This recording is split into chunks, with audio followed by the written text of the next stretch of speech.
criatividade, ela é entendida como um dom, talvez até divino. Mas, na verdade, a criatividade nada mais é do que uma capacidade, uma habilidade que todos nós podemos desenvolver e refinar ao longo da vida. Mas a pergunta é, será que todo mundo nasce criativo? Quem vai responder isso pra gente? Geice Araújo, neurocientista, também psicóloga. E assim, vamos falar sobre a ótica, né? Sob a ótica da neurociência, entender o processo da criatividade, como é que ele funciona e como é que ele se processa no nosso cérebro para que a gente, de repente, nasça criativo, Geice? O ser humano ele é inerentemente criativo, né? A gente nasce com capacidade de associar ideias para criar algo novo. Quando a gente pensa em criatividade, parece isso de que, nossa, eu não tenho criatividade, eu não sou criativo. Só que se a gente para pensar, o que seria isso?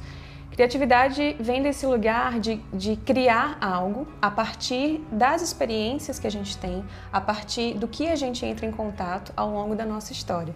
Então, quando a gente se expõe a algo diferente, o nosso cérebro ele trabalha de modo a associar essas informações de modo que a gente construa sentido e que possa construir algo novo. Além da exposição a diferentes experiências, é a gente poder pensar o que faz sentido para a gente, né? Porque uma das coisas que eu vejo em termos na clínica, quando eu converso com alguns clientes, uma grande dificuldade em termos de criar algo novo é a pressão de performar. Então, de criar algo que alguém vai gostar ou que a sociedade está esperando.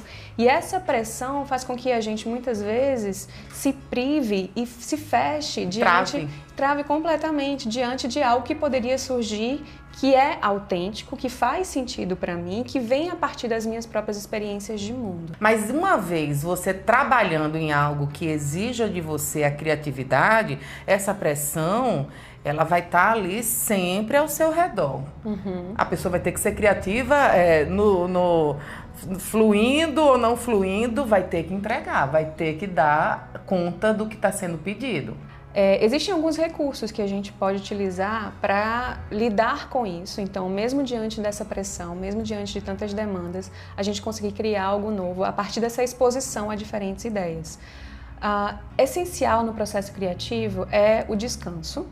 É o espaço para que a gente possa refletir e pensar sobre aquilo, para que de fato eu consiga trazer as minhas experiências e colocar um pouquinho de mim, do meu tempero naquilo que eu estou criando.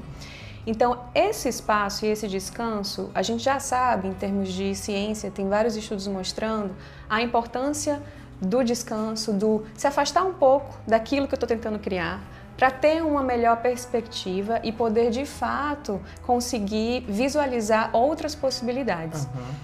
Uma das coisas que acontece no nosso cérebro, que é extremamente importante e que nos permite criar algo novo, é o que a gente chama de neuroplasticidade. O que é a neuroplasticidade? Até alguns anos atrás, a gente achava que o cérebro ele não mudava. E, na verdade, a gente foi aprendendo que ele muda.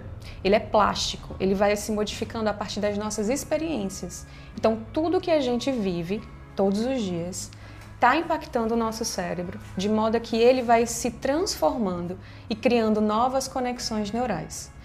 Quando a gente pensa em criatividade, por isso que é importante a gente se expor para ter repertório, se expor a coisas diferentes. Né? Não só conversar sobre os mesmos assuntos, não só ler as mesmas coisas, mas diversificar. Porque quando a gente diversifica, a gente aumenta o nosso repertório e a gente pode pegar um pouquinho daqui, um pouquinho dali e criar algo novo que pode trazer um impacto tremendo no mundo. E o que é que pode influenciar ou atrapalhar esse processo de neuroplasticidade? Hábitos de vida, com certeza. Então, sono. Então, ter um sono de qualidade é muito importante. Uma vez que quando a gente dorme, o nosso cérebro ele passa por um processo de como se fosse uma limpeza, como se ele estivesse se recalibrando, se reenergizando para o próximo dia. E com isso, a gente tem novas possibilidades. Então, o que acontece? Muitas vezes, quando a gente está resolvendo um problema, quando a gente está, para quem estuda, está resolvendo um problema de matemática, de física, não sabe para onde vai a solução daquilo ali. Você vai dormir, às vezes no outro dia você de repente tem um insight e você sabe qual é o caminho. Da mesma forma, quando eu estou criando um projeto, quando eu estou escrevendo, quando eu estou pintando, quando eu estou criando alguma coisa, se eu me sinto presa ali, se eu me sinto parada, estagnada, ter momentos de descanso, ter uma boa noite de sono. No outro dia, muito provavelmente, eu vou olhar para aquilo com outros olhos, como se tivesse um novo frescor, e conseguir, né, ver, visualizar novas soluções e novas possibilidades. A alimentação, claro, porque o nosso cérebro, ele precisa de energia. É uma máquina que precisa funcionar bem. Exato, e para que ele consiga ser plástico o suficiente, para que ele consiga se remodelar, a gente precisa de boa alimentação. Né? Exercício físico também auxilia muito na neuroplasticidade e logo na criatividade. E acho que o mais importante é a exposição, relacionamentos, se expor a situações novas, porque o nosso cérebro ele vai aprendendo, ele vai se transformando e a gente vai vendo o mundo de uma outra perspectiva. Esse estímulo, né, para que a gente venha a ser mais criativa, ele pode começar logo cedo, né, ali na primeira infância. E aí muito do papel dos pais, das mamães, de fazer esse estímulo correto, né, para que a criança tenha esse ar de curiosidade, ela venha sempre nessa busca do conhecimento. Isso vai influenciar essa pessoa a, de repente, até optar por uma carreira em que vai desenvolver, vai ser necessário muito mais a criatividade, ou seja, naturalmente ela vai por esse caminho depois de ser tão estimulada nesses primeiros anos de vida. Se a gente para olhar uma criança brincando, ela tem uma capacidade criativa incrível, né? É como se uma caixinha de fósforo, de repente, é um avião na imaginação dela, na fantasia dela. E como que o brincar é extremamente um processo criativo em ato. A brincadeira dentro da primeira, segunda infância é essencial para que as crianças se organizem e compreendam essa capacidade de imaginar e de criar outros cenários possíveis. E os pais devem, sim, estimular isso, né? Então, eu vejo também um grande movimento de estimular muito o raciocínio lógico e matemático, mas o quanto que é importante a gente também estimular a fantasia, estimular a brincadeira, né? Coisa mais abstrata, o lúdico, né? Isso é tão importante e com certeza isso vai dar mais confiança para que essa criança, enquanto adulto, ela possa se encontrar no meio de um mundo em que ela se sente confiante, se ela se sente segura o suficiente para poder expressar aquilo que está na imaginação dela. A gente pode tentar dar um peso, então, a importância, né, para a criatividade hoje no desenvolvimento do ser humano, né? O quanto ela é importante hoje nessa sociedade em que a gente vive, que pede tanto por performance, por inovação, para que a gente tente cada vez mais sermos seres criativos, mas que isso não venha com uma carga de pressão, de algo negativo.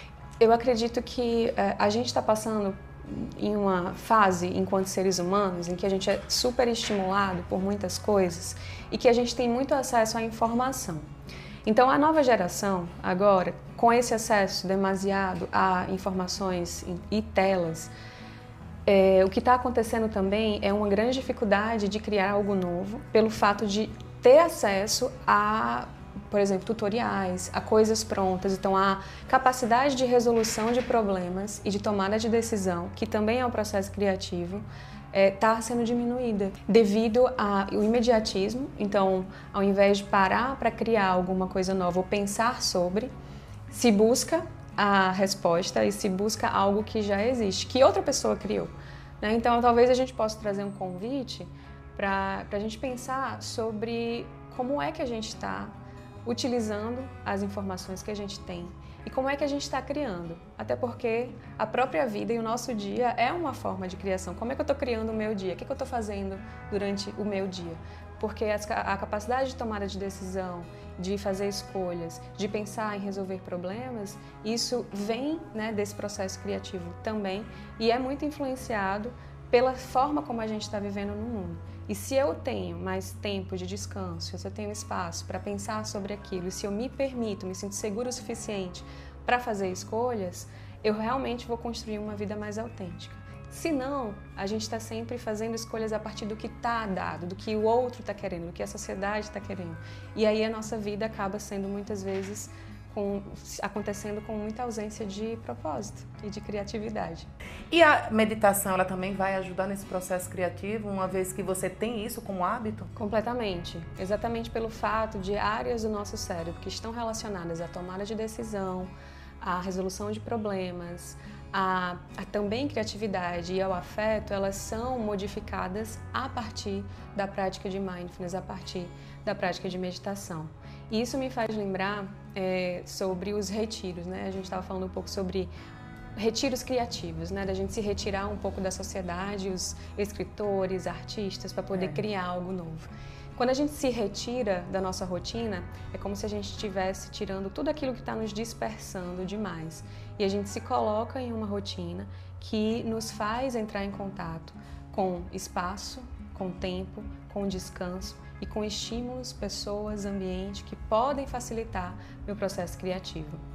Então, nem sempre a gente tem essa possibilidade de se retirar, mas eu vejo a própria prática de meditação como um momento de certo modo, se retirar um pouco desse caos da rotina, se conectar com o nosso corpo, com a nossa mente, através da nossa respiração, construir esse espaço para que a gente possa fluir, para que a gente possa realmente perceber o que está ali e então reiniciar o nosso processo criativo, reiniciar o nosso dia.